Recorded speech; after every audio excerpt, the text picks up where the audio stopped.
Hi Bob and hi Lou, and for anybody else who attends, welcome along to the course.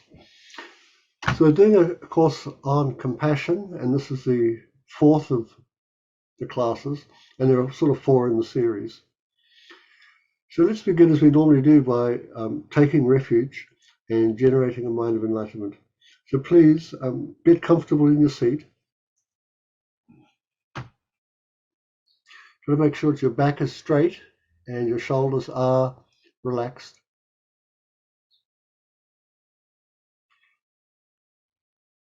And while you continue to breathe normally and naturally,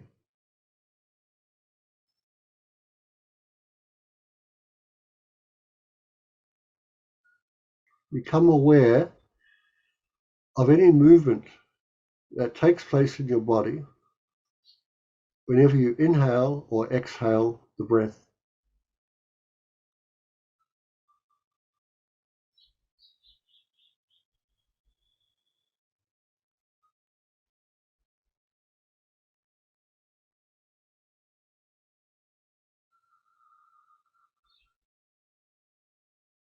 And while you are focused on those movements, imagine that the body is relaxing completely.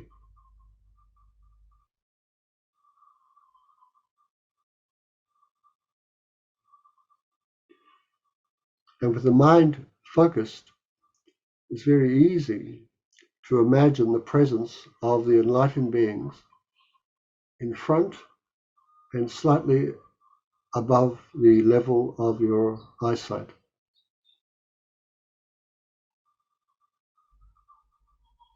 So the Buddhas and the Bodhisattvas are in the space in front and above you, and surrounding you are all sentient beings.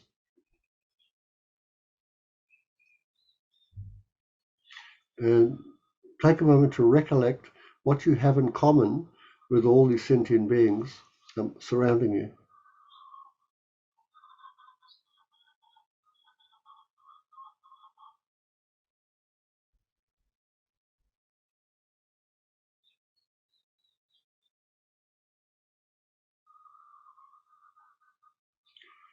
And so all of us are subject to impermanence, to change. All of us are without a self that inherently exists. And all of us have a wish to be happy, and all of us have a wish to avoid or to be rid of suffering and its causes.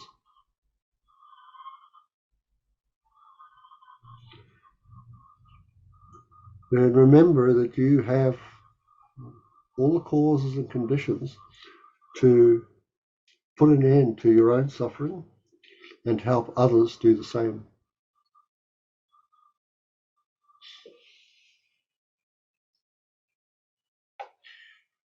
And I think that that is why you have the Buddhas and the Bodhisattvas in front of you, because these are an authentic refuge. They are the means for us to put an end to suffering and its causes, to deliver all of the positive, good mental states, and to help others do the same. So let's take refuge in the Buddhas and the Bodhisattvas. Let's generate the mind of enlightenment and think that we're doing this for the sake of all living beings. And in fact, we're leading all beings into the practice of taking refuge and generating the mind that seeks enlightenment. And so we say, I go for refuge until I am enlightened to the Buddha, the Dharma, and the Supreme Assembly. By the merits I create through listening to the Dharma, may I become a Buddha to benefit all sentient beings. I go for refuge until I am enlightened to the Buddha, the Dharma, and the Supreme Assembly. By the merits I create through listening to the Dharma, may I become a Buddha to benefit all sentient beings. I go for refuge until I am enlightened to the Buddha, the Dharma, and the Supreme Assembly. By the merits I create through listening to the Dharma, may I become a Buddha to benefit all sentient beings.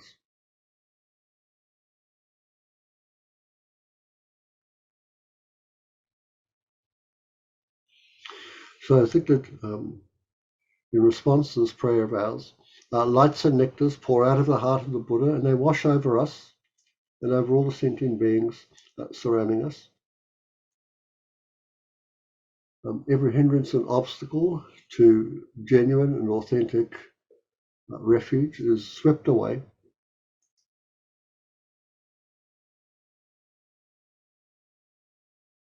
So that we have access to our own Buddha nature and all the good qualities which are subsumed within that.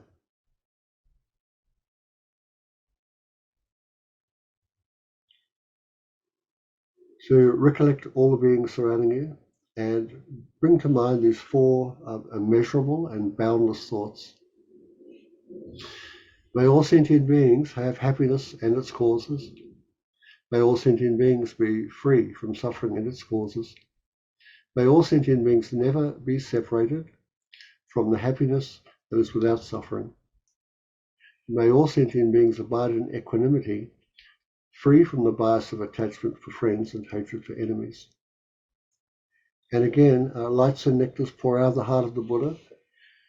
May wash over you and over all the beings surrounding you. And whatever hinders these four boundless thoughts is swept away.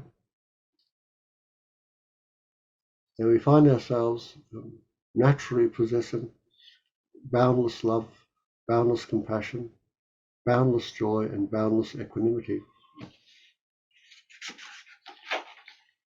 And now with a sense of devotion and recollecting the merit field above us, we now say, reverently I prostrate with my body, speech, and mind. I present clouds of every type of offering, actual and imagined. I declare all my negative actions accumulated since beginning this time, and rejoice in the merit of all holy and ordinary beings. Please remain until the end of cyclic existence and turn the wheel of Dharma for living beings. I dedicate my own and others' merits to the great enlightenment.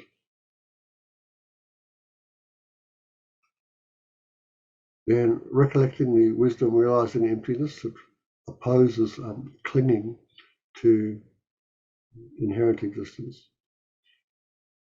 Transform your body and your surrounding into a universe which can be offered to the Buddhas and the Bodhisattvas. Thinking that in this way we will put an end to our grasping and our clinging to true existence, to inherent existence. So we take everything within us and everything outside of us. Imagine it being a pure land and saying, Buddha, this is for you.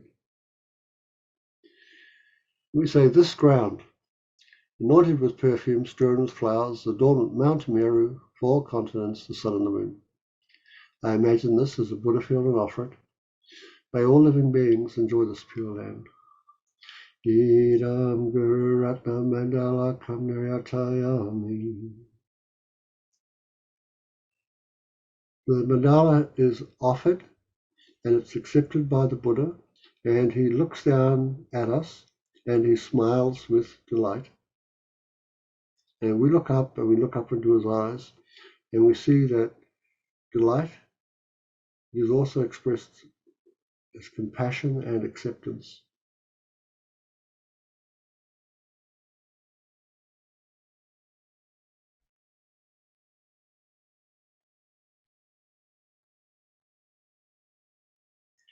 When the Buddha dissemination comes out of the heart of the Buddha, comes to bite above the crown of our head, then descends, enters your body, comes down to the level of your heart, and then begins to expand with light. And the light goes out through the pores of your skin. It fills the 10 directions of space. And wherever beings abide within space, we're touched by that light and utterly transformed. Now there's no difference between yourself and anyone else.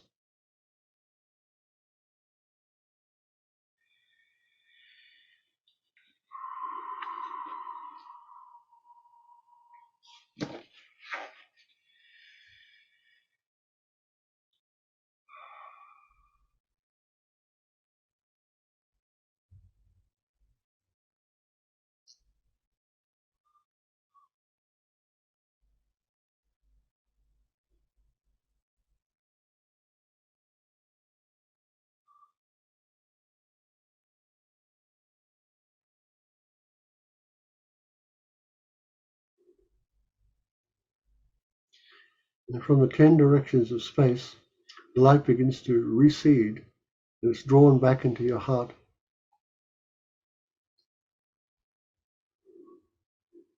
And you can feel yourself sitting on your seat. You're breathing normally and naturally. And you acknowledge that this meditation was one of imagination, but it has imprinted the mind with the process. And this process will act as either as a cause or a condition, fulfilling the requirements for you to become enlightened for the benefit of others. So accept that with a sense of joy, and then breathe in through your nostrils and exhale through your mouth. And in your own time, allow your eyes to flutter open and move about in your seat so that you feel quite comfortable and at ease and present.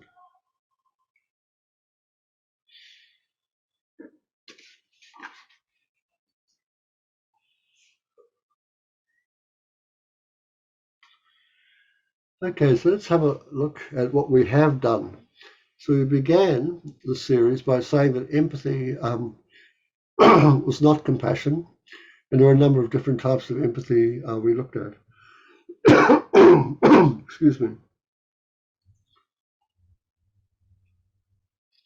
And that we naturally have compassion. We have a sense that we wish to be free of suffering, and our compassion also extends to those we are close to. And this is what we just call ordinary compassion.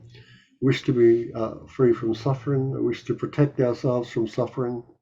We wish to protect others from suffering. And this natural and ordinary wish is the foundation for something much greater than that. And that's called great compassion.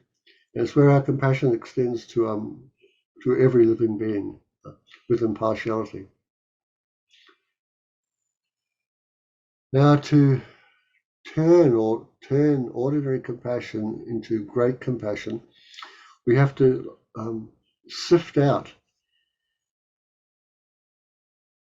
any preventatives, anything that stops the movement from ordinary compassion to great compassion. And what really gets in the way is hinders us is our expectations and our attachments. So we need to work against our expectations and attachments using reasoning, and then on the basis of equanimity, build the foundations for great compassion. And last week we looked at some of those causes. Now, I've based the course around this particular book here, In Praise of Great Compassion.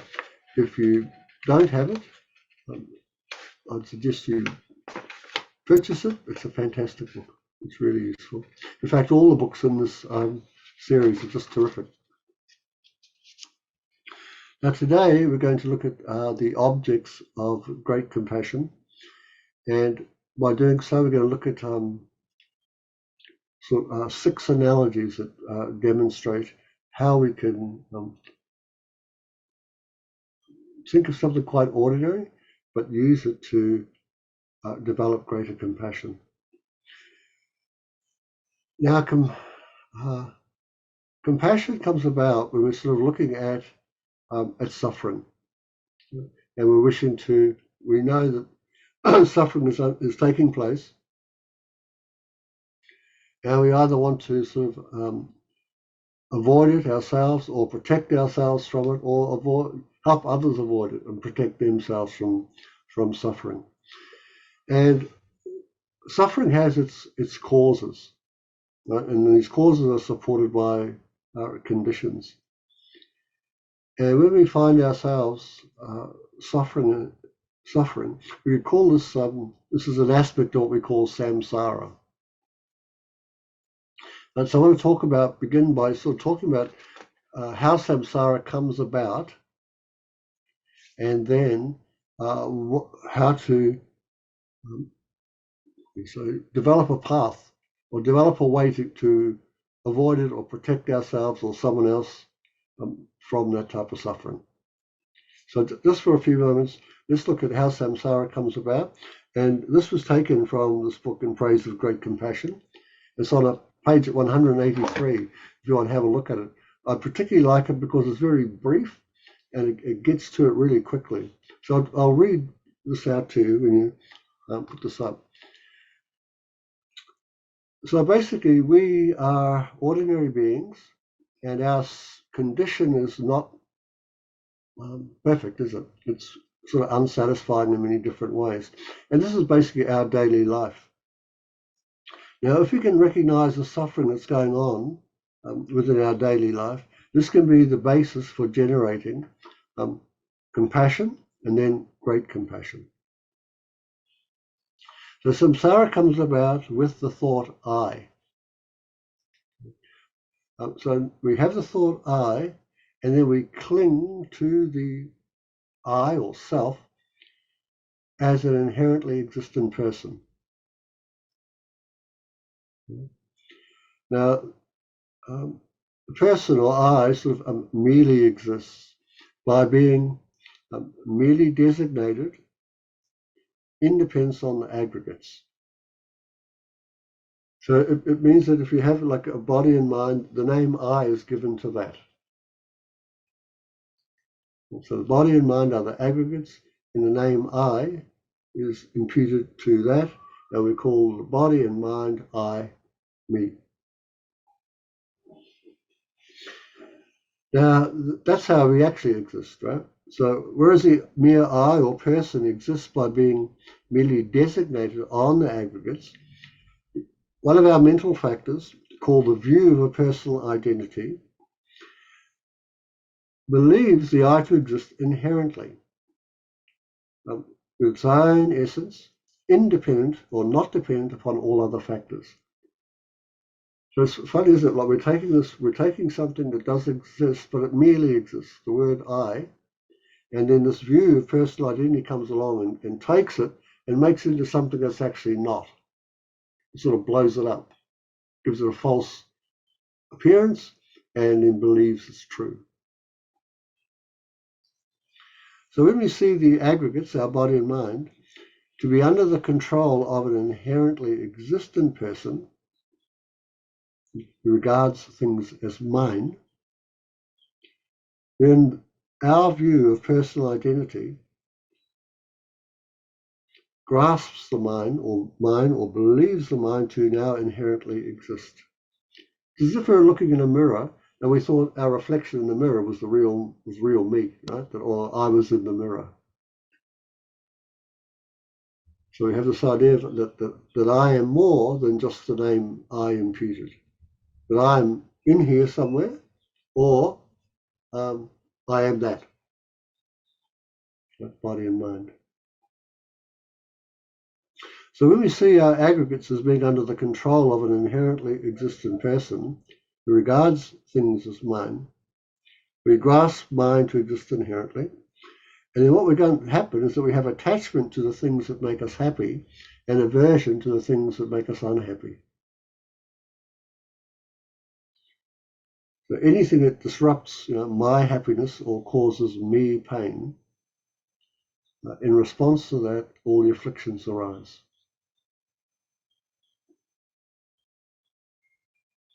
And their arisal, then we start discriminating against me and other.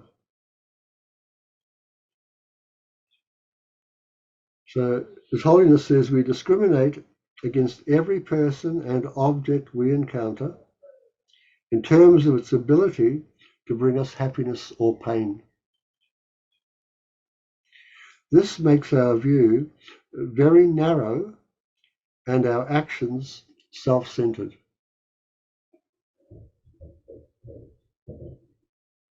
It is when conjoined with the mental factor of intention, which is karma, afflictions such as craving, hatred, jealousy, pride, deluded doubt, and heedlessness create the paths of action that leave karmic seeds on our mind stream. When these seeds ripen, they influence our future rebirths, what we experience in those lives, our habitual actions, and the type of places where we are born. So those 4 results of a karma. So this is going on constantly for ourselves and for anybody else who is unenlightened. So getting this wide and deep picture of suffering and its causes is required in a way for us to generate a deep compassion for ourselves and seeing that, wow, there's no difference between me and anyone else. We're all the same. We're all like this. We have misapprehended who we are. We've thought we're more than what we are. We're actually just a name imputed to the body and mind. Another type of consciousness comes along, this consciousness of the view of a personal identity, and it takes this mere name to be something greater than that, more than that.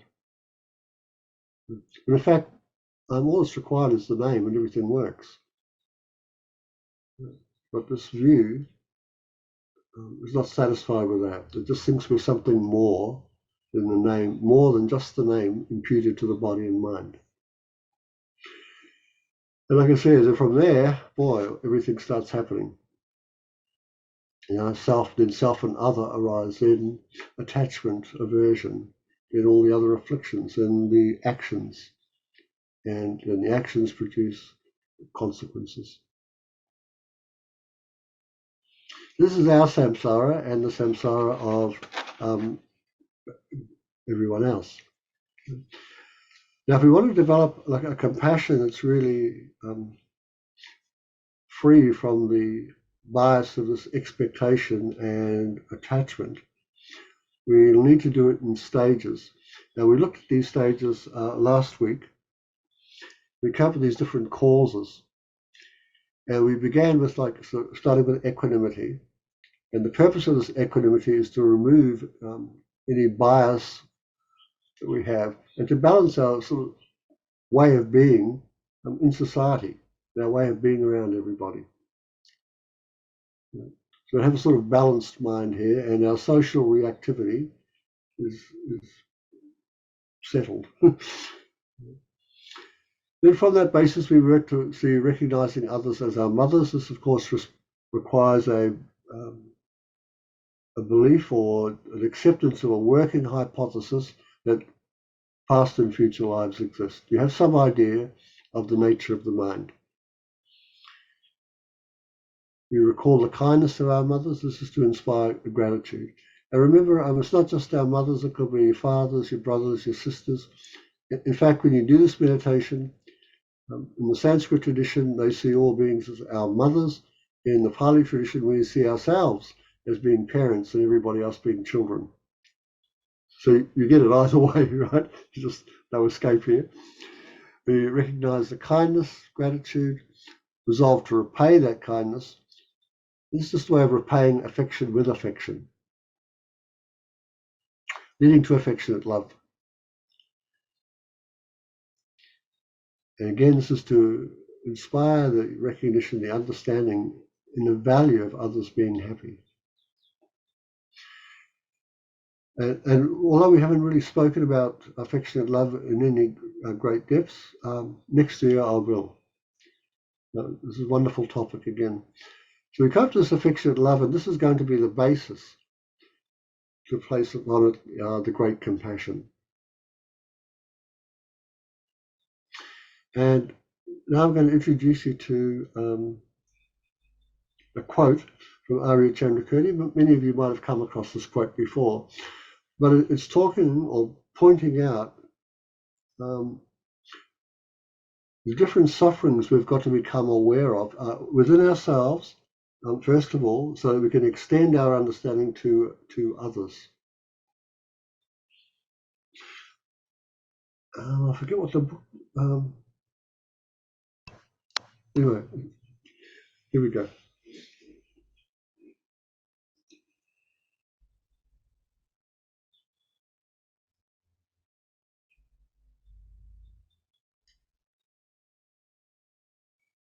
So you can see this quote. It says, "Like a bucket in a well, migrators have no autonomy.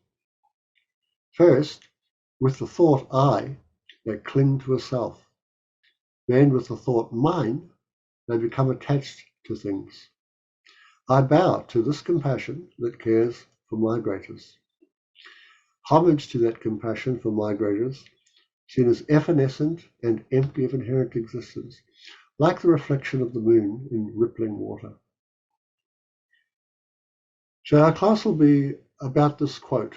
I want to unpack it and show you how you can use it.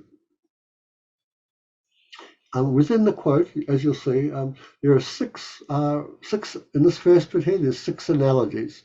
So, like a bucket in a well, there's 6 stages of that. We'll go through each of the 6. Then we come down to compassion for migrators seen as evanescent and empty. So the first part is where you talk about the different sufferings that sentient beings go through, which has arisen from this clinging to the I. Then from that, then we have sentient beings who are subject to change, evanescent, subject to change, impermanent, and finally they don't have any inherent nature whatsoever. But they do exist. Sentient beings do exist. The compassion we have for them exists. The suffering they experience exists. We are like how? Like a reflection. So Chandrakirti here is paying sort of respect to 3 types of compassion.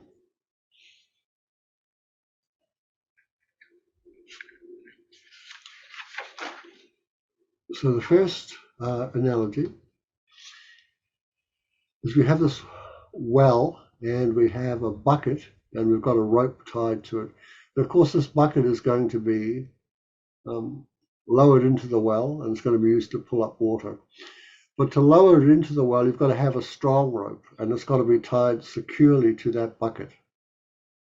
And he's saying here, as you can see, that just as a bucket in a well is tied by a strong rope, sentient beings like us are tightly bound to cyclic existence by afflictions and karma.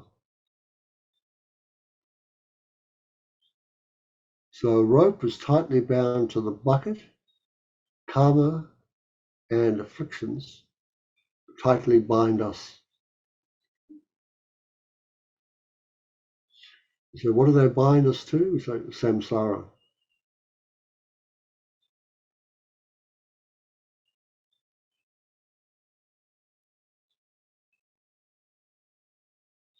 And in part of the commentary here, so I really like this. So he says, just as a bucket in a well is tied by a strong rope, sentient beings are tightly bound to cyclic existence by afflictions and karma. Now, while we seek happiness, we are unable to move freely, and we lack the autonomy to choose what we encounter in life. Although we wish for happiness and freedom from suffering, the afflictions such as greed, anger, and confusion overwhelm us, and we act counter to our best interests. So there's a commentary about this in Bodhisattva's Way of Life, isn't there? He says, although all sentient beings wish for happiness, they destroy its causes if they were hated enemies. And although all sentient beings wish to be free from suffering, they rush into it as if they are running into the arms of their beloved. You hear that, you go, oh my God, that's what I've been doing. I act contrary to my wish, and I don't even know it. So this is this confusion we have. So this first one, like I said, the rope, tightly bound to the bucket. We are tightly bound with afflictions and karma. Second analogy. So as you can see here, we have a woman at the well, and she's lowering the bucket using this wheel or a pulley.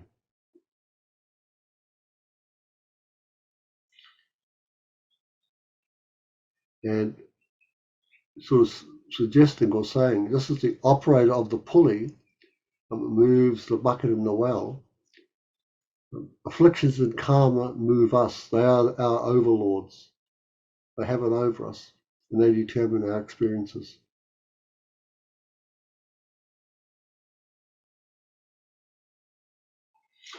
And again, and this is from page 184, His Holiness says, although we see ourselves and others as independent beings who are in control of our lives, in fact, afflictions and karma are our overlords, and they determine our experiences.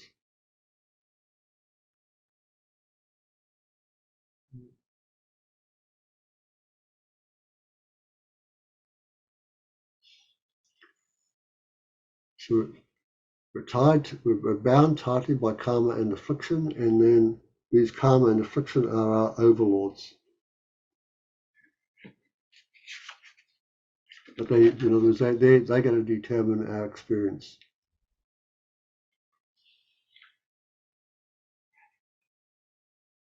Okay.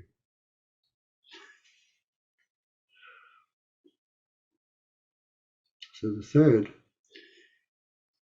is just as the bucket continually goes up and down in the deep well, sentient beings wander without end in cyclic existence. So it's also just that we go from we can go from the highest formless realm to the lowest hellish realm. And in this up and down motion, he shall say that we've been born and will continue to be reborn as every type of life form there is within samsara, until we develop the compassion and the wisdom that will liberate us from that.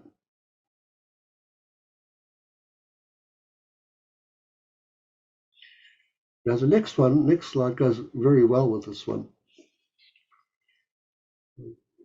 It says, the bucket descends easily,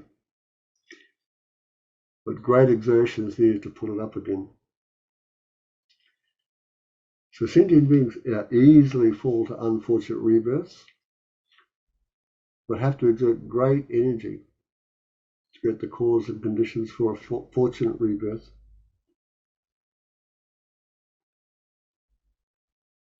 And I'm going to look at this one and see what it's saying.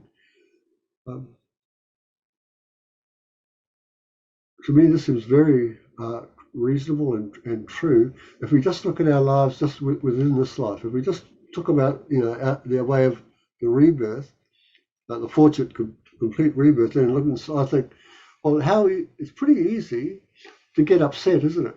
It doesn't take much to upset us. But then when we get, it takes quite a bit of work to get over our distress.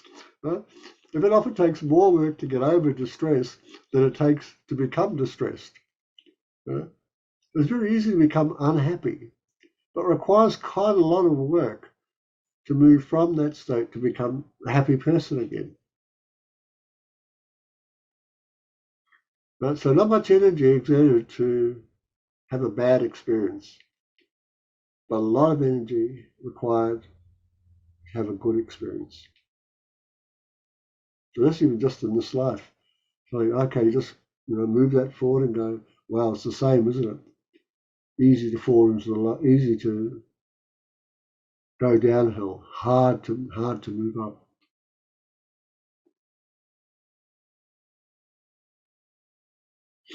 Again, so His Holiness says, we can see this in our lives. Harsh words, harmful actions, and disturbing thoughts that embroil us in conflict come easily. But once you're in that conflict, oh man, it's hard to get out. And it's hard to have to think well of it afterwards.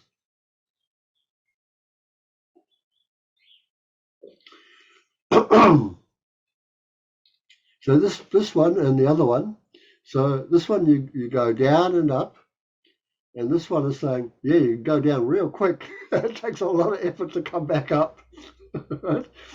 So hard to come up easy to go down. We're always going up and down.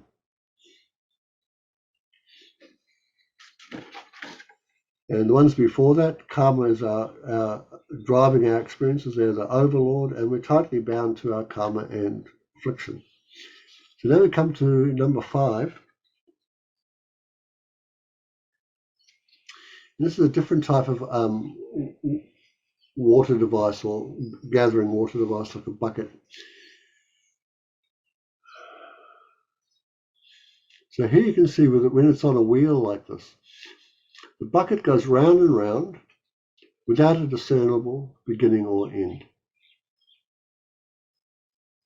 We're the same. It's very, very difficult to see what's the original cause that brings about a type of effect, especially in terms of rebirth.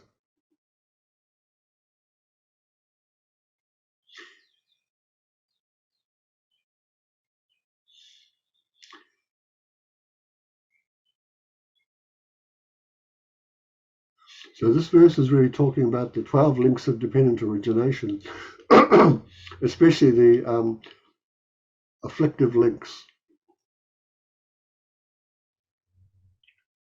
So here we sort of talk about these 3 rounds of links. So we've got karma, that's links 2 and 10.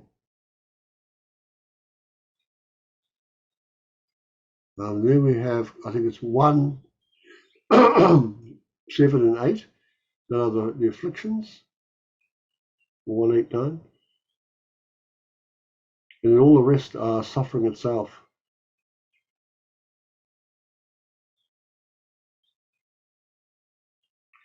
Consciousness 1, yeah. So sort of saying that one set of 12 links is so deeply entwined within other links, it's really hard to say where does one begin, where does one end. And finally, this bucket, when it's either when it's thrown in or when it's wound up. So the bucket bangs into the sides of the well, and it's sort of saying, yeah, just as a bucket can be battered and bashed around either on the sides of the well or when it hits the bottom of the well, we too are constantly battered by the 3 forms of suffering, the 3 forms of dukkha.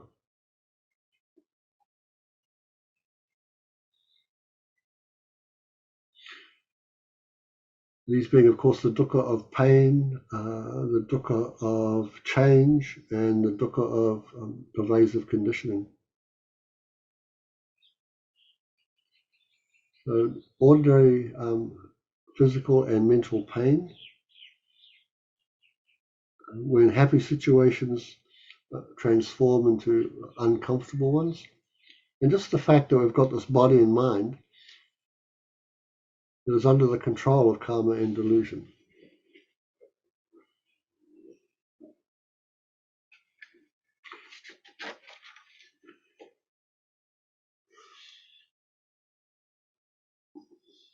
So we've got battered, bashed and battered, where we are now. Then there's round and round. Then there's easy to fall, hard to get up and down. Then there's the karma and the delusion are the arbiters of our experience. They're the overlords. They have us under their control. And in the very beginning, we're tightly bound, like the rope to the bucket, to our karma and delusions. So I'm just saying it this way, that if you can just try and go like backwards and then forwards, backwards and forwards, you get stuck. Just do 2 at a time. It seems quite easy, 2 in time. Bashed and battered, round and round, down quickly, up hard, up and down. Karma and delusion are our governors. We're in control, and we're bound. We're tightly bound with karma and delusion. And so this is all with this first one of the compassion observes living beings. These analogies that help us support this. So we try and meditate on this, or another, just means becoming really familiar with this. Its holiness is it's necessary to think first of all that we are like that bucket. We're endlessly going up and down. We're going round and round, and as it's all happening, we're getting bashed and battered. And say, okay, this is my situation. If we can do that with ourselves, then it becomes very easy to see that others are in the same boat. Everyone's in a well. Everyone's like a bucket, tightly bound. We're all undergoing the same types of suffering and wishing to be free from it.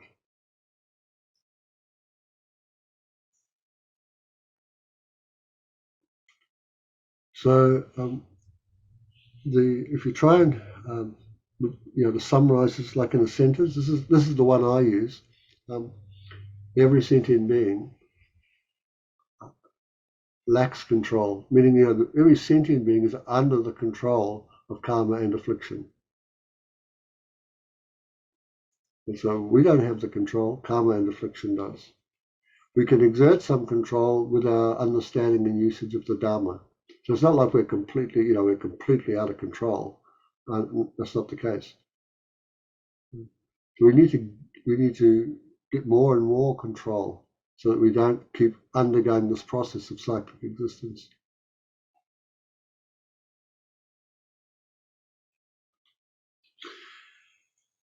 Now, when we see, like I said, that we ourselves are being bashed and battered every day while we're under the control of karma and delusion, then a sense of natural compassion arises for ourselves, and we can then extend that to others. So when we acknowledge that this is our state, we're like that bucket of water, then we can bring to ourselves this idea of like how wonderful it would be if all sentient beings were free from dukkha and its causes. So when we say this all, that's us, us and everybody. It's like, I can see, I can look at Barbara here, I can see Lou and Susan. So I know, we're all called human beings, right? And if I take the view, I don't know if Barb's enlightened or not, but if she's a sentient being, then she's just like me, and I'm just like her. And having suffering, as it's explained to me in that analogy of the bucket and the well, you go, well, geez, that's my situation. But I'd like to be able to protect myself from it or not have it take place. If this is the same for me, if I am able to recognize my lack of control, I can say, wow, Barbara's in the same shape as I am. This thing she does that causes herself suffering when she doesn't want that to take place. Susan's just the same. Lou, and in fact, all sentient beings are the same. So how wonderful it would be if we were all free from dukkha and its causes. And then we have this, next we step it up again. So may they be free, may they be free. And then I shall cause them. I shall cause them to be free. I shall cause myself to be free from suffering and its causes. And because there's no difference between me and anyone else, I shall help them. I will protect them from suffering and its causes. And for most of us, how that will be done will be entirely up to us. Sometimes it will be just a smile to somebody. Sometimes we may offer a cup of tea or a coffee. Other times we, how are you? There might not be great big things. Other times will be helpful advice. But all the time, if you think, like this being is under control of karma and affliction just like me.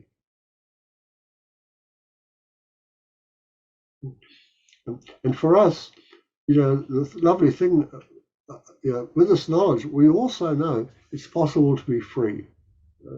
Now, if it were impossible to be free, forget about I shall cause them to be free. Right? It's not going to happen.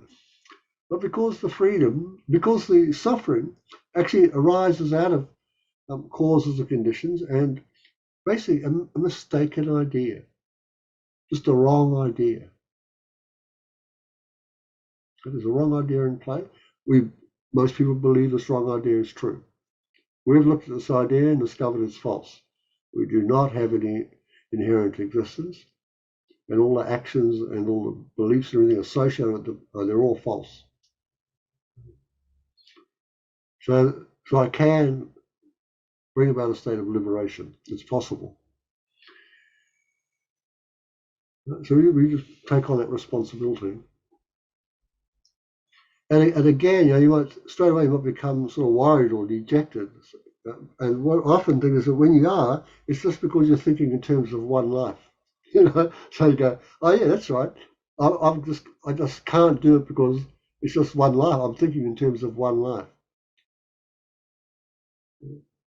But like I said, if there are countless lives, then you go, okay, well, this is the same. Whatever life I have, it'll be the same. If I'm in cyclic existence, it means I'm tied up, roped up by karma and affliction. Everyone else is the same.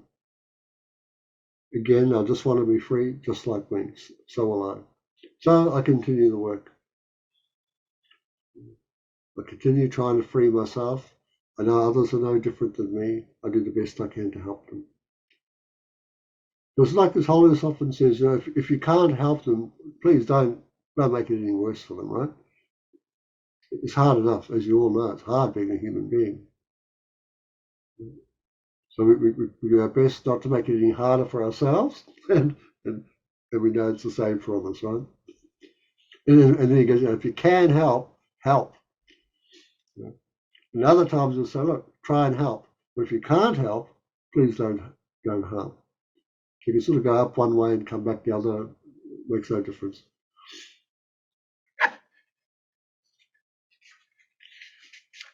And again, remember, this is sort of built up on what's gone before it. So we've got equanimity in place. We've got this idea of beginningless, endless rebirth, all beings being our mother, how kind they were, wishing to repay this kindness, and a sense of warmth towards them, this love and kindness. So ideally, that would all be in place. But for most of us, it's not. So we're just hearing about it. We understand, oh yeah, this is the process. So at least I know the process. And if I want to actually do it, let's just find the beginning and start there.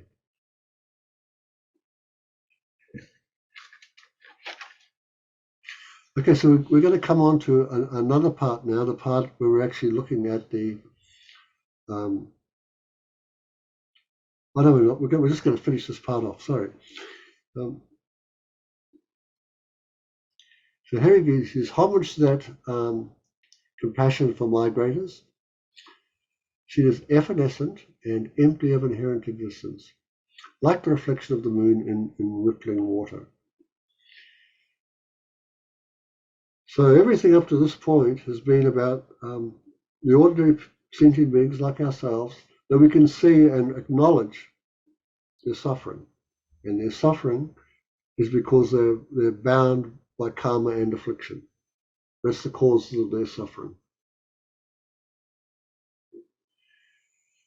But now we can also look at them in these two other ways. And this is, like I say, meaning evanescent, and the third way is empty of inherent existence. So before I open up the slide on that, is there anything anybody would like to say about what we've covered so far? Yes, Eddie, what is the third kind of suffering? I didn't get that. You mentioned pain, change, and what else? What's it called? Something conditioning. Yeah, all pervasive conditioning. All pervasive conditioning. Yeah. The suffering of all pervasive dukkha, sometimes it's said. Does that just mean our circumstances of being brought up and going about our lives? Susan, it's just the fact that you've come into this existence under the control of karma and delusion. Right? So if you look at your And so you look at the body, what the body is made up of, and you go, okay, and most of that's all not within your control. It's all subject to change. It's gross, all sorts of stuff. And then a very similar type thing to the mind. So you see, the mind is also afflicted. And like, if you look at yourself, Susan, you came into this life, it's already in place. But isn't that predestination? Well, it's predestined if you are under the control of karma and delusion. Yeah. Anyone who's under the control of karma and delusion, there you go. It's predestined, and yet you find a rebirth within cyclic existence. Why do we have to be born with delusion? I mean, what's the law that makes it have to be that way? No, that's right. It doesn't have to be that way, but it seems it is that way. And what it basically comes down to is, if you look at it, it's just this habitual response that we have that's just rooted in this wrong idea. And what I've sort of do to, like, you've got to ask this question that Susan asked. And what I often done is just go outside and look at the world and ask yourself, well, what does it look like? What's it appear to be like? And you'll find that your view right now is the same as you had when you were a baby. Like, if you think, if you've watched babies like that, they're trying to work out, like, what is this? Where am I? What am I? Like, it's sort of confusing, isn't it? And they're trying things, right? They're tasting things, they're hitting things, they're doing all sorts of things to work out, like, what is this thing? What is this? What is this? And they don't know, like us now, right? So there's a sense of confusion already there, just trying to work it out. And it's not easy. If you've seen kids, it's painful, isn't it? It's painful. So it's the same now. We're still very much the same. So what happens is this idea that there is a self and an other.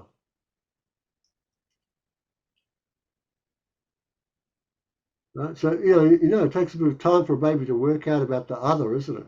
It's always this sort of thing like this, and going like, and what's this thing me?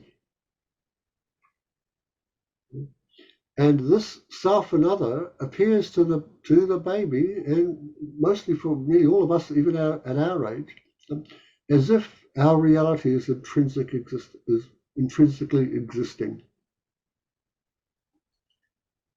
So when you watch babies, they're going to go, like, they'll touch things and lick things and all sorts of things, isn't it? And you determine what you are and what's not you. And what's not you, we call the world.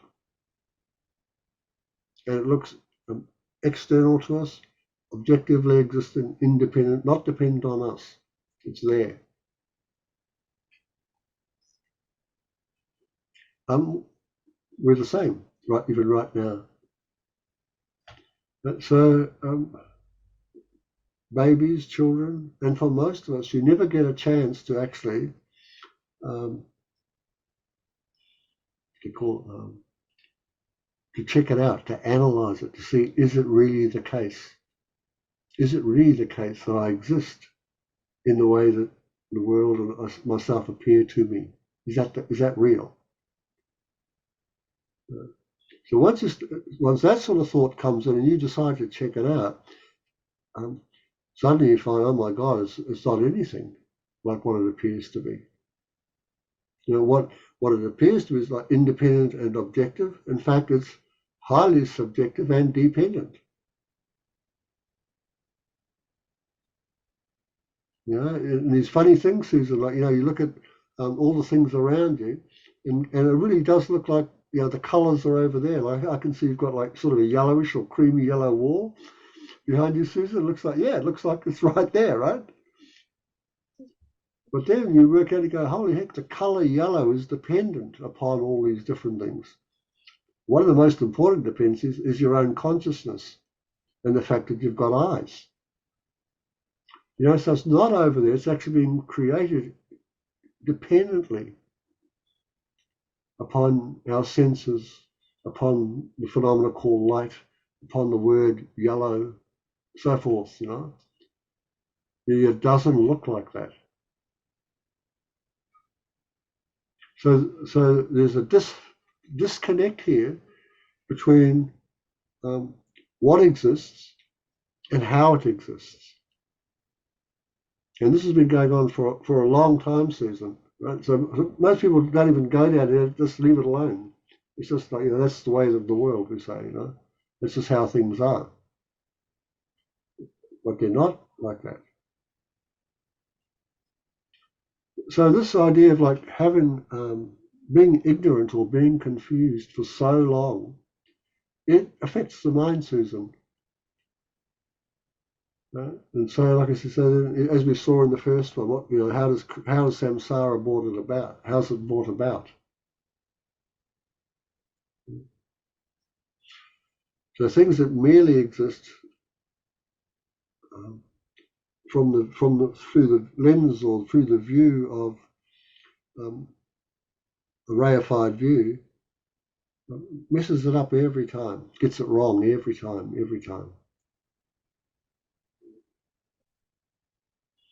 So, that first little bit I read about to you is called "What Brings Samsara About?" How does samsara come about? Like I said, it's so condensed, but you've got to sort of read it slowly and then work it backwards and go, is that how it is for me? Is that what it's like? And it's just, I think you just got to do it consistently until you work out, oh my God, like there's a big weird thing going on here. The world looks like this. I experience myself like this, but I don't exist like that. So there is a disconnect. And very few people find it. Very few people acknowledge it. And probably even rarer, very few people act on that new knowledge.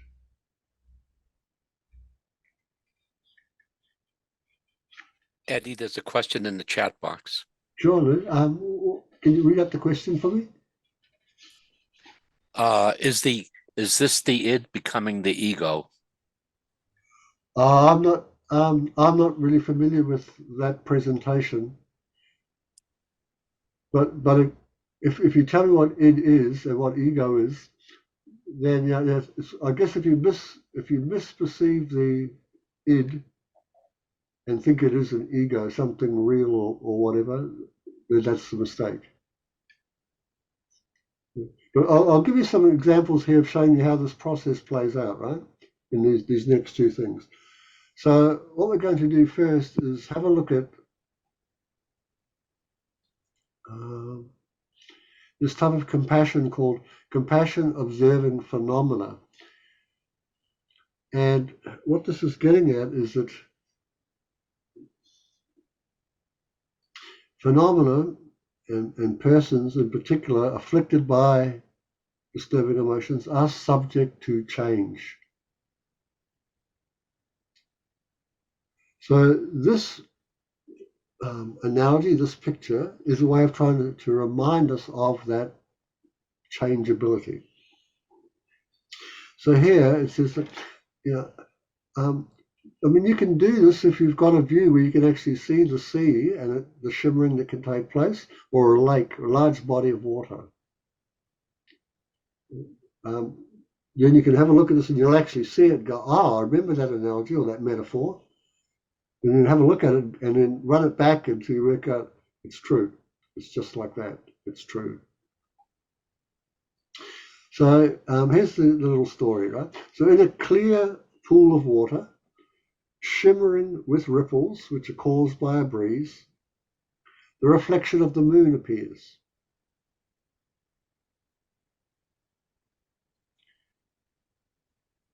So seeing something like that, a wise person or a person who's got some background in Dharma can look at that and bring into it a lot of their understanding of what the Dharma is.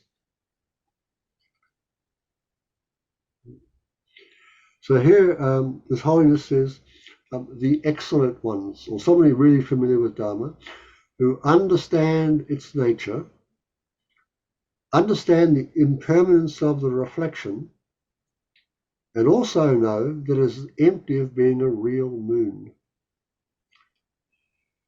Similarly, bodhisattvas, under the sway of compassion, observe sentient beings suffering in the ocean of the view of a personal identity. Which is a nice term, isn't it? The ocean of the view of a personal identity, which is continuously filled by the vast river of ignorance. The water is stirred by the wind of distorted ideas, and the reflections of sentient beings, virtuous and non-virtuous karma, are like the moon in the sky that is reflected in front of them. So when we have the rippling of the water, this indicates both the gross impermanence of death and that all of us are subject to the subtle impermanence of disintegration.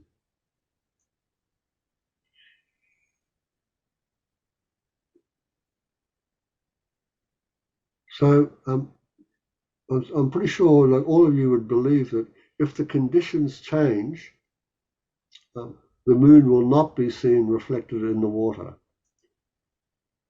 So the reflection of the water doesn't just stay there, does it? I mean, if the sun rises, right, it's like we're not going to see the reflection of the moon in the water, right? It's gone. Because when the sun is gone and the moon comes up, now you can have a reflection. So that there shows, well, death, you know. That's the most obvious one. Wow, the reflection of the moon is not in the water. It's gone. So we will all be gone someday. But then this glimmering, shimmering, what would you call it? The ripples. This is very subtle impermanence, where a thing changes from moment to moment to moment to moment, and there's never any sort of stopping of this. It is disintegration in play. So that shows this rippling, reflective moments.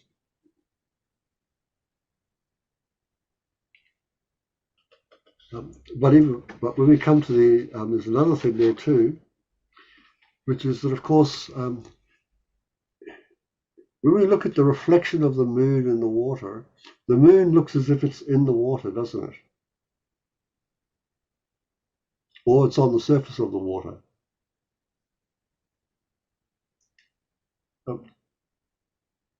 There is a reflection of that, but the moon is not in the water, is it?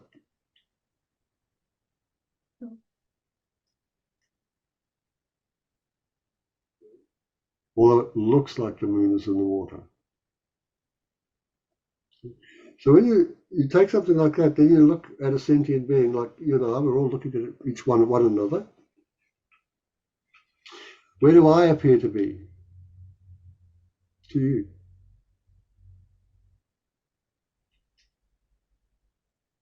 Where do I appear to be? You're looking at me. Where am I? Where do I seem to be?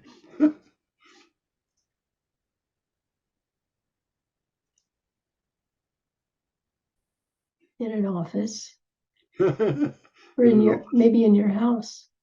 Yeah, so I am in the house. Am I separate from my body while I'm in the house? No. No. I don't appear to be separately, do I? It's like, no, Eddie's body looks right, it's right there, but I'm not behind it. I'm off to the side talking to you. Right? So, does it appear to you like when my body appears to you, Eddie appears to you? I mean, I'm looking at you, Susan, and believe me, if your head wasn't there, I wouldn't be thinking Susan's appearing to me. I'd go, where's Susan, you know? So when I look at you, like I see your body, but your body seems to be you. And if I'm talking to you, it's like, well, I'm not talking to something separate from you, am I? But like I'm talking to you. Yeah, because I hear it and then I answer. Yeah, that's right. That's right. So again, you can try this out wherever you are. When suppose you go to meet somebody that you know and you like, right? They have to appear in some way, don't they, for you to go, oh, there they are. Either they will yell out and you'll hear their voice, you'll know their voice, you go, oh, Susan's coming. Right? How do I know? I heard her voice. So I've got to have something else before I can get to Susan, don't I? Like I need to see Susan's body or hear her voice or something's got to be done. Like, oh, there's Susan. Right? And you guys are doing the same for me, right? You're looking at me, you see my body, my colour, shape, and go, oh, Eddie's there. He's in the chair talking to us. Right? So everyone's like that. It's just a normal, conventional way of going about our business in the world. When people appear to us, some aspect of the person, either their body or their voice or maybe something they've written, done, whatever, we go, oh, that's such and such. Right? That's how it appears, right?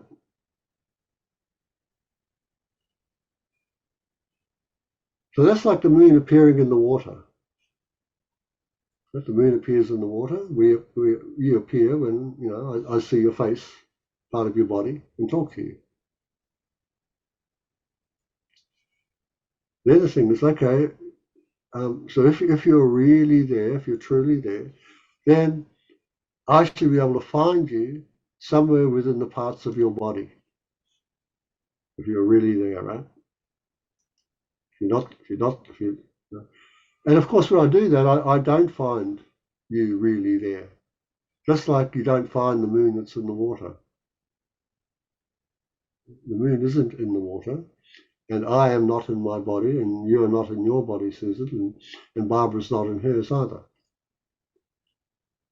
In fact, no one is. You mean because we're on a computer screen? How that? No.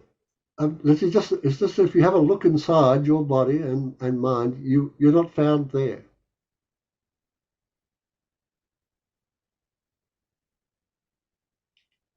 So this is good. I'm saying this because this leads into our next thing. So in the same way, like if we thought the moon was in the water,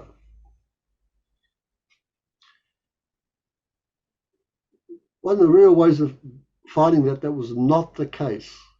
Right? If we thought, well, it looks like the moon's in the water, I'm sure it is in the water. How would I find out whether it was or not? What would you do?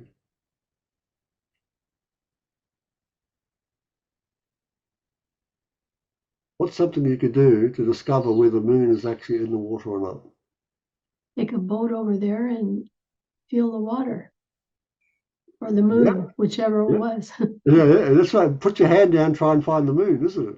Or maybe put on a diver suit and jump down and go, well, the moon's in the water. It's got to be down here somewhere. I'm going to have a look, right? Or you could go, let's just take all the water out. If it's all out, then the moon should be there. Right? So you just try and find some way to go, well, there's water and there's a moon. If the moon is in the water, surely if I dive in the water, it should be there. I should be able to find it. Or if I just pull all the water out, there will be the moon. So if we did either of those things, we go, wow, the moon's not there. It looked like it was there, but when I sort of got down into it, pulled these parts aside, it wasn't there. So that's the same. We do the same process with us. We go, okay, here's this body. It's like this ocean of water that we're going to, rip up to find this thing called self, me.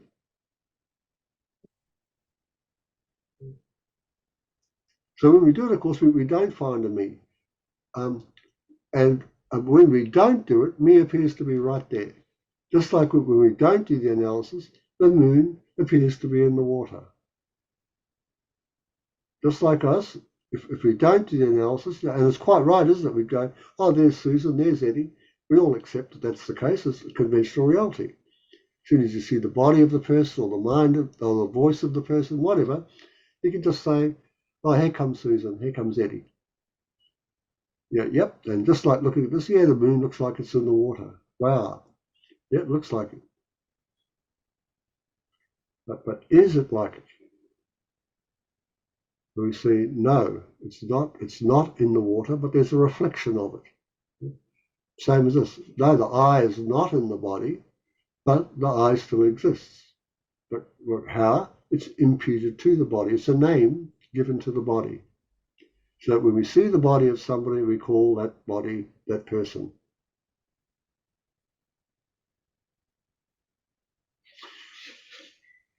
But this one here, like I said, so this is mainly about the impermanence, not so much the empty nature, but that'll be the next slide.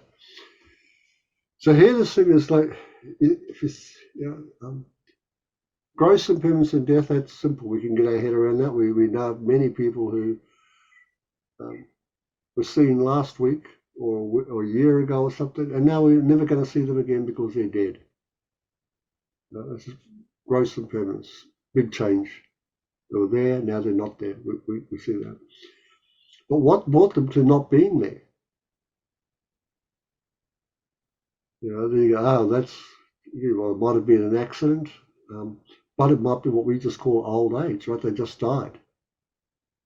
But which means that these aggregates of body and mind are subject to change. There's been all this subtle change that we've not been aware of. And they've culminated in this gross change we just call death. So with the sentient beings, we're saying, well, they have a mind that is dependent upon cause and conditions. That means it's produced. That means it's subject to change. It's got all these individual moments. But these individual moments don't exist individually. And while they exist, they're subject to change. It's this weird thing when you look at subtle impermanence. And I've often thought of things coming together, but there's another way to think of things just falling apart. It's like come together, and as they come together, they break apart, they fall apart. And that's what we call growth. So here we are, like coming together and falling apart at the very same time. No substantiate about it. So try to recollect this, right? This subject to change. You and I, as sentient beings, are subject to change that is not within our control. Some of you, if you have a medical background, you'll know that all of your organs are changing. And it's interesting because they all change at different rates, don't they? So every organ within our body is changing, but like I said, different rates. Some things change faster than others. And most of it is not discernible to the human eye. You have to sort of remember it. Or else sometimes, so I've got some friends I used to go to school with, and when I look at what they look like now, it's like Jesus. It's like it's really hard to put them together. Go in my mind, I've got this picture of you being like 11, 12 years old. It's like more than 60 years have gone by now. 58 years have gone by. I go see my friends I knew 12 years old. It's like there are some similarities of what they used to be, but mostly it's a massive change, isn't it? We don't look like the people we used to when we were 12. So we've got physical changes and we've got mental changes. And like I said, it's most of it is way beyond our control. Now this last sort of compassion is called, it's got a number of different words they use. So this time I've used the one from that particular book, and it's called compassion, observing the unapprehendable. Another word they could use here is the unapprehensible.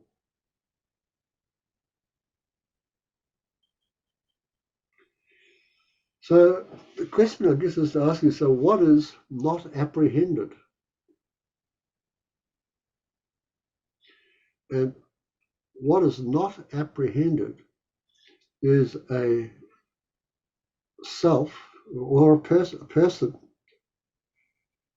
who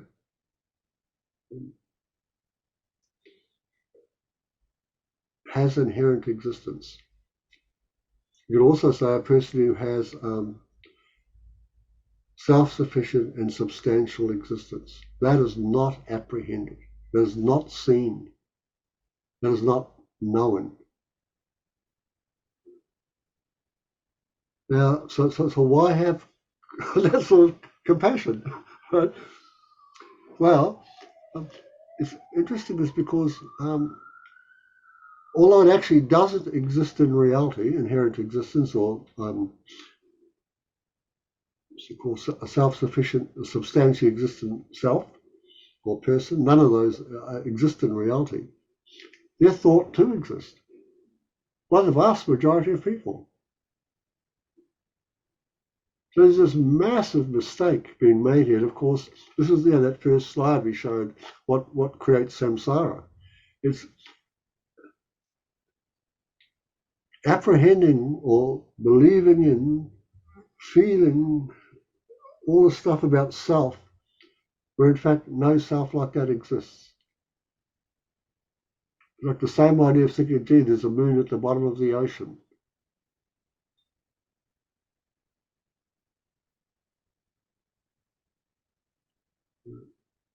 There is no I within this thing called body and mind operating at all. There is no controller there. There's no controller, independent, findable, apprehendable as being me. But many people think they are, don't they? Many people talk about my soul, my self, what will happen to me after I die. So if you dig into that a little bit, you'll see, there's a mistake going on here about how this me or I is apprehended. So just making this mistake, thinking, there's an actual moon in the water. Same idea here, making the mistake if things are real, actual me, guiding my life inside this thing called body and mind. So no such self is apprehended, no such self is known. It's a delusion, a mistake. Yet many people are making that mistake. Many people don't know it's a mistake, and so forth. So again, from this misapprehension, all the disturbing emotions arise, all the problems arise. So it's this idea of having compassion for all those people that don't have such a self, but believe they do. Have you ever come across somebody who believes they're sick with something and when in fact they're not? There are some people out there who have, what can I say, who, suppose you have what you call maybe a body that's normal. You're not overweight, you're not underweight. You're right in the middle somewhere, and you're okay, right? But you think to yourself, I'm fat. I'm fat. When in fact you're not. So you start dieting and doing different things to become thinner. And no matter how much you often see yourself, you're still fat. When in fact you might be very thin. So I'm sure you've heard of stories of people who think this, right? And what happens to them, right? That process is the same here, just thinking there's a real me in there. There's a real emotional me in here somewhere, my body and mind, that is doing its best to control things, but it's really, really hard.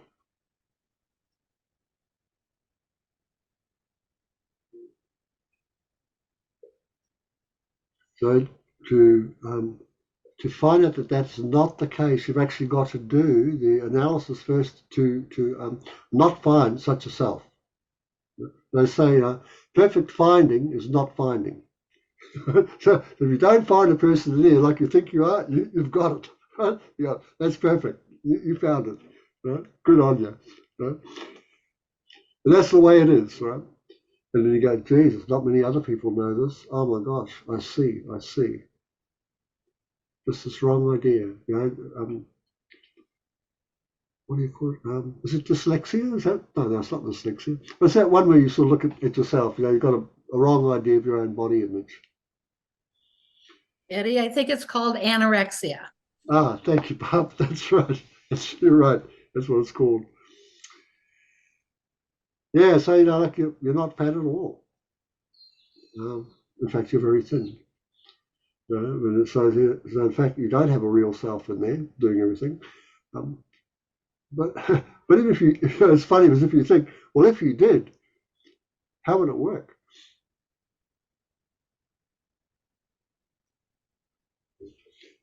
So what we're trying to remember is every sentient being is empty. Is actually empty of inherent existence, yet they don't think they are. That's that's where you have the problem. Your sympathy, your compassion, your empathy. Oh my God, everybody has this wrong idea of themselves. And no wonder they're so unhappy. Of course you're unhappy.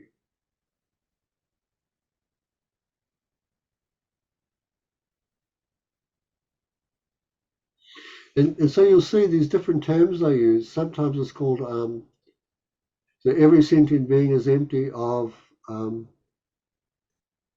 true existence.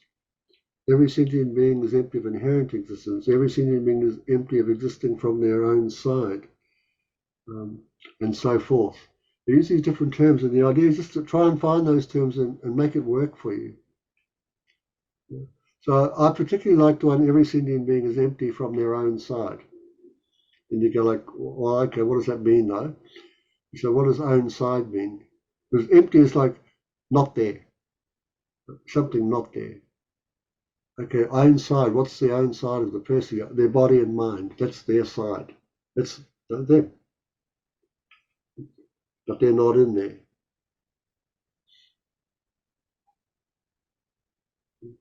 So they often give, one of the metaphors they use, or similes, is that they describe like a tiger in a bamboo grove. So you think, okay, there's an actual tiger and there's an actual bamboo grove, and the tiger is in there. So here we've got our bamboo grove as the aggregate, so our body and mind, and our tiger is me, our sense of self. I'm different from my body and mind, but I'm within the body and mind. Existing like a tiger in a bamboo grove. You go, okay, well, if I go in the bamboo grove, I can find the tiger, right? Yeah, there's the tiger, surrounded by bamboo. I'm getting out of here, right? But if you go into the bamboo grove of the body and mind looking for the tiger of self, no such self is found. So you go, okay, no person, and that's the easy one, self-sufficient, substantial, existent I, not there, not there. And the next thing, of course, and then there's the grasping at the aggregates themselves. So if that's the case, and again, you'll see, well, I'm not my body, because if I were, these would be the problems that would follow, and I'm not the mind, and these would be the problems that would follow. I'm not both of them together, because I've already refuted both of them singly. So I don't inherently exist. There's no such person like that.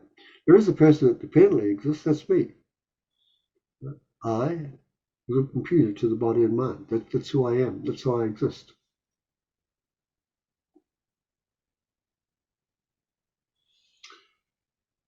So,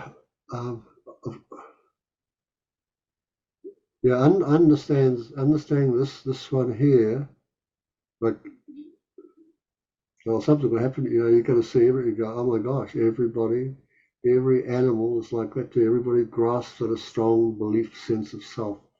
Either I am the aggregates or I'm something independent of them. We examine both ideas and see both ideas are false. How do we exist? In mere name, imputed in mere name. I is the name given to the body and mind.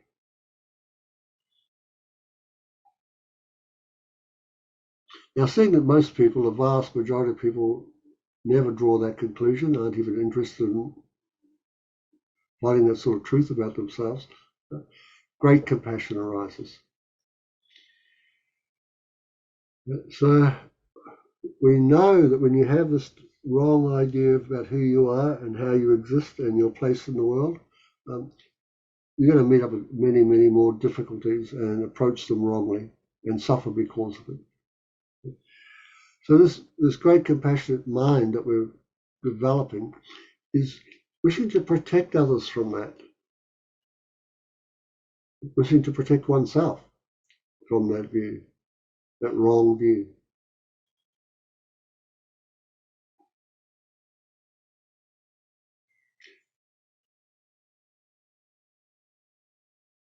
And there's all sorts of ways that you can meditate on the great compassion, of course, and one of the easiest and most effective is doing the Tonglen practices, the giving and taking practices.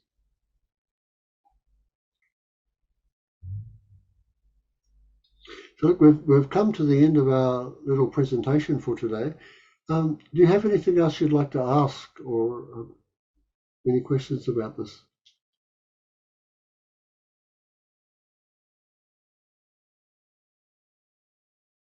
Yeah, I have a question. I don't know if it's a quick question, but okay. hopefully it is.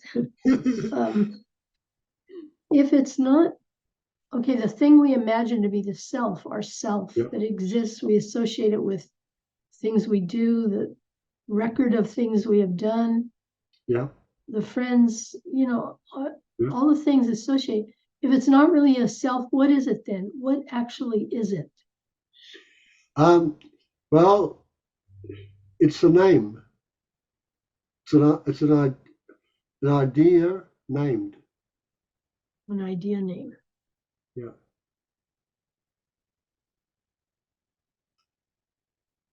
And for example, Susan, it's like, and it works just the same as this here. Do you have any children, Susan? Yeah, I do, a daughter. Okay. Yeah. So when you, either before you gave birth to your daughter or after you gave birth to your daughter, you knew that you would have to name her. Yeah? And up to that process, she didn't have the name. You just call her the baby, wouldn't you? You'd give her that name, right? The baby. Yeah. But then you'd go, okay, we're going to call this baby the name you gave your daughter. Yeah? And as soon as you've done that, that's who she is. Yeah? So the name, can I ask what the name of your daughter is, Susan? Hannah. Hannah. Yeah. Okay. So you put Hannah on the aggregates of this thing called a baby, right? And now she's that person. It's the same with the I.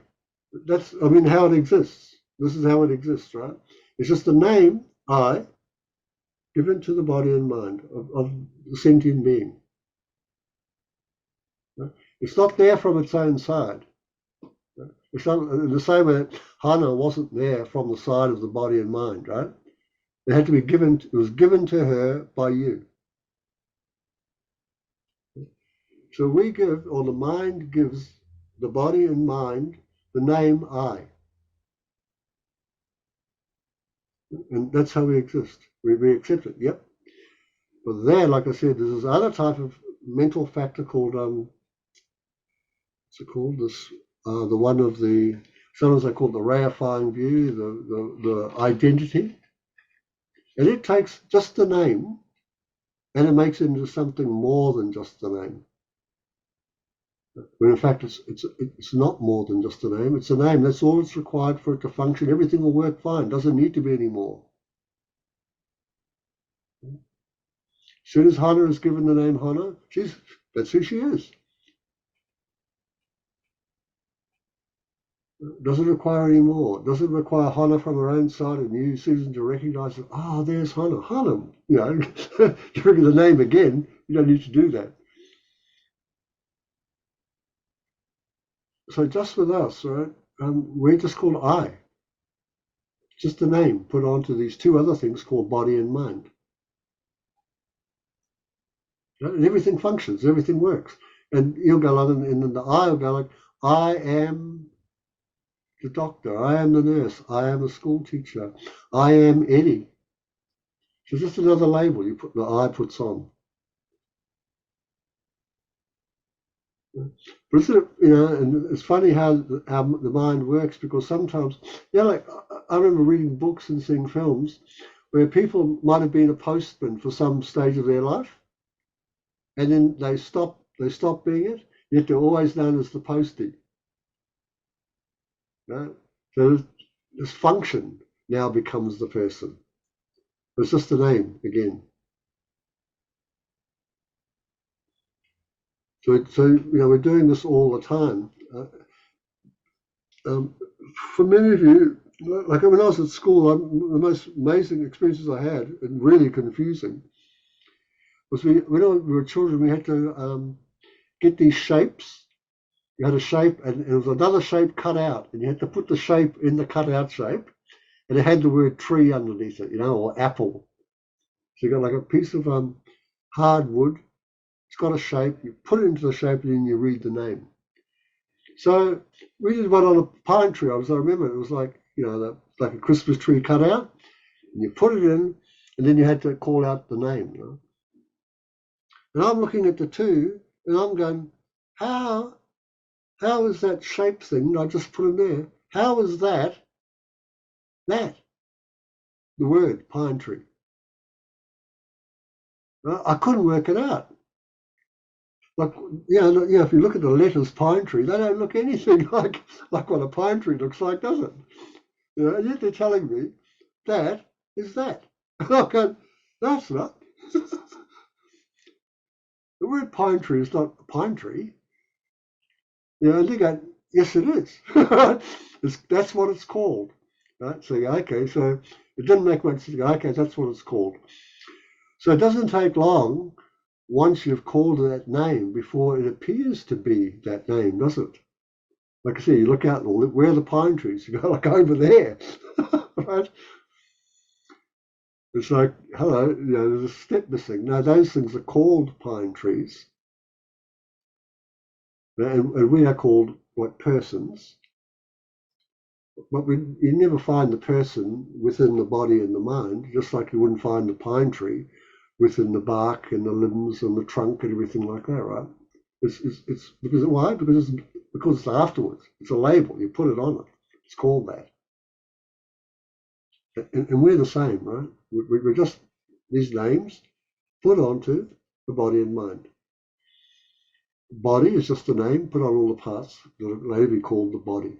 And it just goes down, down, down. It's the same thing all the way down. Just names, ideas, names, ideas, names, ideas. Unfortunately, we forget that really quickly. So next thing, the idea becomes, the thing becomes the name. The name becomes the thing.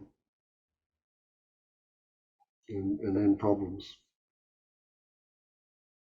So I hope that's useful, Susan. It's a good question again. I hope the answer's sort of helpful in some way. Yeah, it is. It's useful and helpful, and I have to think about it. It's it's a very deep subject. So. Yeah, for sure. I mean, this does require a lot of thinking about, a lot of reflection.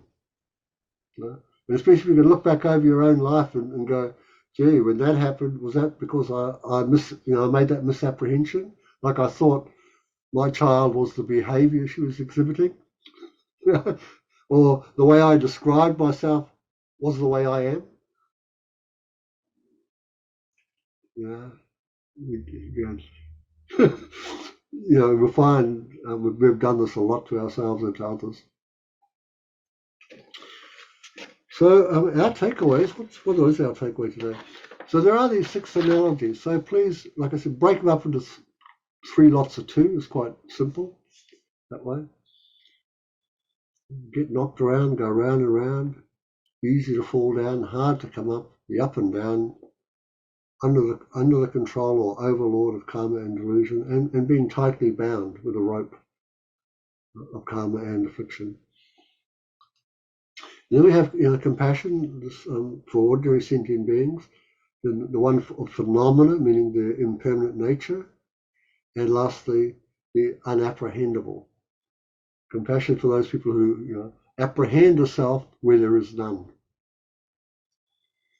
unfortunately. So till we do see each other again, which will be next year, unfortunately. Miffy's gone away for our overseas trip, and she'll still be away like next month. So I really do depend on her to really help me to put together the material. So it'll be next year, folks, before I see you again. So I do hope you'll both, three of you, all stay alive. And Daddy and Martin, you too, stay alive, do the best you can with your lives, be kind, and keep studying and trying to put the material into into play. So now we've come to our dedication. So you've all been listening, you're comprehending, you're thinking, reflecting. That's all energy that we can call merit, and we can dedicate that towards our goal of full awakening for the benefit of others. So please join me in saying, due to the merits of these virtuous actions, may I quickly attain the state of a Guru Buddha and lead all living beings without exception into that enlightened state.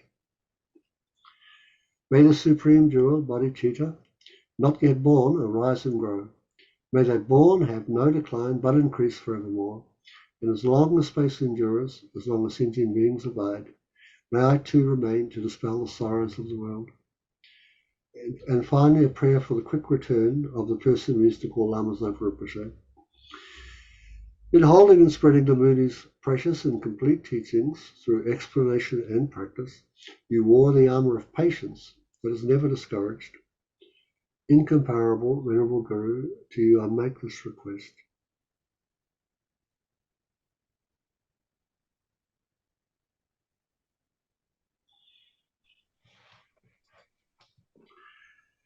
So again, we come to the end. It's great seeing you, Barbara and Susan. Lovely hearing your questions and just engaging with the material. Good to see you there, Martin. And thank you so much, Sue, for hosting it. Okay, so let's do the best we can, and hopefully we'll see each other next year. Thank you, Thank Eddie. you so much. Thank you, Eddie. Yes, thank you so much.